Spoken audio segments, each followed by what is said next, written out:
Okay, gentlemen, let's speak about Europe today, because significant things are happening. Now, we all know that Trump and Putin have just ended a call, and all roads are headed to peace, which is wonderful news. Trump is preparing to terminate the conflict and negotiate a large peace settlement with Russia, which will have an impact on everyone throughout the world, particularly the EU and the Eurozone. I understand that. Ultimately, we have our own budgetary considerations to be had, but I don't think an unwillingness of NATO allies to invest in their own defense spending can be dismissed away by trying to point at the $900 billion that America has invested around the globe to include the NATO alliance and saying that's not enough. So ultimately, we are very much committed to the NATO alliance and to our allies, but without burden sharing, without creating the right set of incentives for European countries to invest, then we would be forced to attempt to be everywhere for everybody all the time. So we've all heard what the new military secretary stated during a NATO military meeting. He essentially wrecked the EU's hopes that the U.S. would stay there indefinitely and assist them with Project Ukraine, and grasp what the EU has been through from 2022 to today. They have strictly adhered to American commands in all aspects. We are all aware of the sanctions imposed on Russia, the withdrawal from cheap Russian energy, and of course, the confiscation of assets. And now, the U.S. is prepared to engage in meaningful discussions with Russia. This will spook out the Eurozone, and this implies that the U.S. is essentially stating that the Western alliance, particularly the Europeans, has lost, and it is time to quit the poker table. It is time to withdraw and recognize that the United States, unlike Europe, has the power too. The United States is an ocean apart from the Eurozone and continental Europe. So whatever occurs over there does not have a significant impact on them. The United States has complete leverage in this situation. They have the larger economy, the biggest tariff stick, the energy supply, and the U.S. dollar system. So if things really get heated, they could always arm twist the EU into complete compliance. This is really negative news for the Eurozone. They have basically lost three things during the previous 2 or 3 years. They've lost their sovereignty, economics, and reputation. And all three are extremely important on the global scene. The U.S. has all the cards because of NATO's defensive structure and the degree of help it has provided to Ukraine.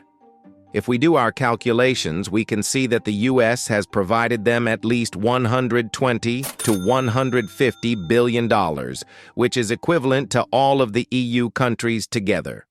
So, if the EU truly wants to defend Ukraine, they will need to go on a massive military buildup, which they cannot afford.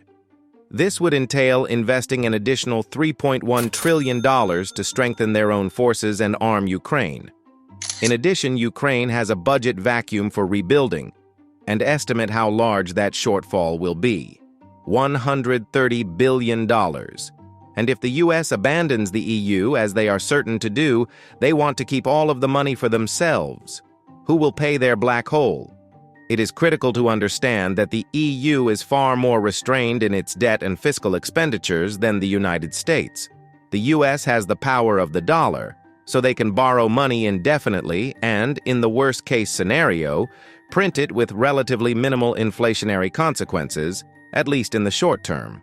The Eurozone is vastly different. They will have to blow up the debt brakes and commit to a large amount of expenditure. Consider Macron in France, who recently stated that the EU should run a deficit of more than 3% every year. He understands that the Eurozone must ramp up the deficit spending machine because it is impossible to restore your economy, maybe reconstruct Ukraine, and continually protect against the Russians while building up your own military at a 3% annual deficit. So, in the future, we may anticipate the EU to increase deficit spending, with the Eurozone as a whole potentially reaching 5 to 6% parity with the US. But there is an issue. The globe is now scared of Western alliances, particularly the Global South, which represents the worldwide majority. So fundraising will be difficult.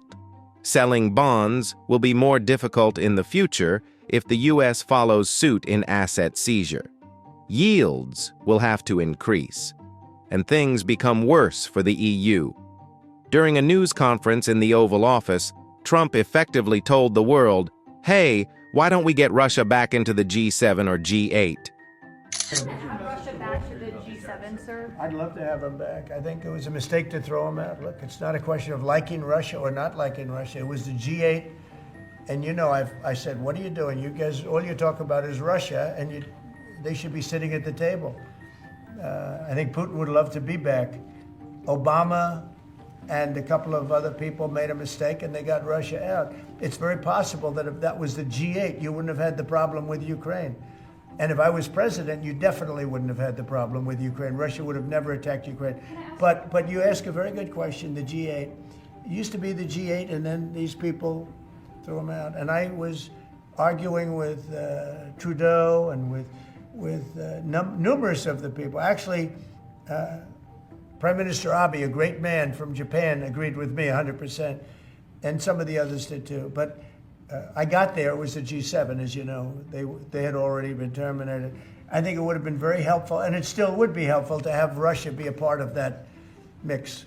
And I think if they were, I don't think you would have had the problem that you have right now. The Kremlin now claims that the G7 has lost much of its influence since the future is clearly with the BRICS. And just look at what the G7 has evolved into under Biden's tenure. It's effectively becoming the Western Club, imposing sanctions and economic penalties on everyone except the Western world. And I believe it is mostly unimportant whether Russia enters or not. However, the EU will consider this as Trump's ultimate betrayal. Trump's main goal for Russia is to re-establish commerce with Putin and put a wedge between China and the Russian economy. Understand that the United States needs a large quantity of raw resources and that China controls many of the supply networks. And Russia is a commodities powerhouse. Many of their own commodities flow to China as well. China has placed several limitations, including vital bans, which the Russians may theoretically lift. Will Putin do so? They have thrived without the G7 economies, their commerce, and even the dollar system. Trade with China and the BRICS resulted in significant GDP growth, exceeding 3 or even 4% this year. Russia's economy is expected to increase by 2 to 3% during the next 3 to 4 years. So, is re-engagement with the U.S. under Trump's conditions truly necessary? This will be disastrous for Europe since the U.S. will get all of the benefits. The EU cannot go back to cheap Russian gas. And we need to understand why. If they re-engage with the Russians for cheap energy, like the Germans did with Nord Stream 2, that throws into question the previous 3 to 4 years. It informs them and the rest of the world that they made a mistake. They were incorrect to engage in such an economic war with Russia or to follow the Americans. The EU is facing a chilly winter, and gas prices have reached a 2-year high. It is looking incredibly bad for the EU. Their economies are increasingly deindustrializing. And this is where the United States just smacked the European Union in the face again. It's very nasty. At the Munich Security Conference, J.D. Vance hammered the EU on a variety of issues, the most severe of which was their deindustrialization. This is quite ironic. It's both tragic and fortuitous. Germany in the 1980s and 1990s did indeed take its own path, establishing its own industries. However, in 2022, they obeyed Biden's directives to deindustrialize. The German and European industries are in a major crisis. They are in tatters. Not only are industrial prices exceedingly high, but the energy edge has shifted to China. The United States is now scaring them. It will be nearly hard for them to compete. Let's not forget that Trump has officially stated that he wants $500 billion in rare earths or minerals from Ukraine. Zelensky has also expressed his willingness to do the deal. As a result, the EU may lose significant leverage in this situation. If the U.S. departs, they would face a $3 trillion cost, but if they stay, the U.S. will corner the resources. Either way, the EU loses. According to recent reports, Trump wants China, Russia, and the United States to slash defense spending in half. Now, why is that? Because the U.S. has an extremely large debt burden. However, defense expenditure is a serious business in the United States. Remember the military-industrial complex which Eisenhower has warned the world about? Where will the gap come from? Well, selling weapons to the EU, of course. If the U.S. goes and the EU must manage their own defense, they will want U.S. hardware. Because the EU's defense base is no longer operational, they are captive clients of the United States, which is rather ingenious when considering U.S. foreign strategy. Everything under Trump must be done and perceived through an America First lens. Even the decision to leave the EU and the Russian theater of conflict is helping to reindustrialize the United States at the expense of the Eurozone. To put it simply, Trump has the EU where he wants them, since if they don't cooperate, the U.S. may just restrict their consumer markets to EU products. They've been doing this for the past 1 to 2 months with their tariff threats. Why do 20% of EU exports go to the United States? Why is the EU so focused on selling goods to the United States? Because this is a tariff market blocked off from inexpensive Chinese goods, the EU must sell into the United States.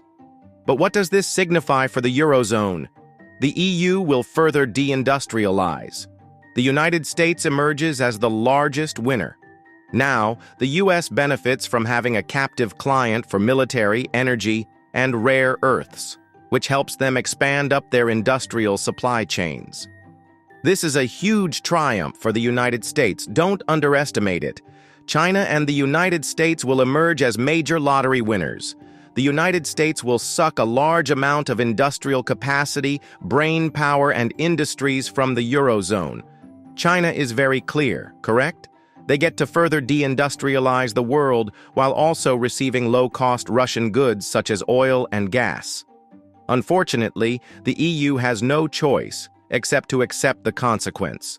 They didn't plan ahead, and recognizing their mistakes today is still politically untenable.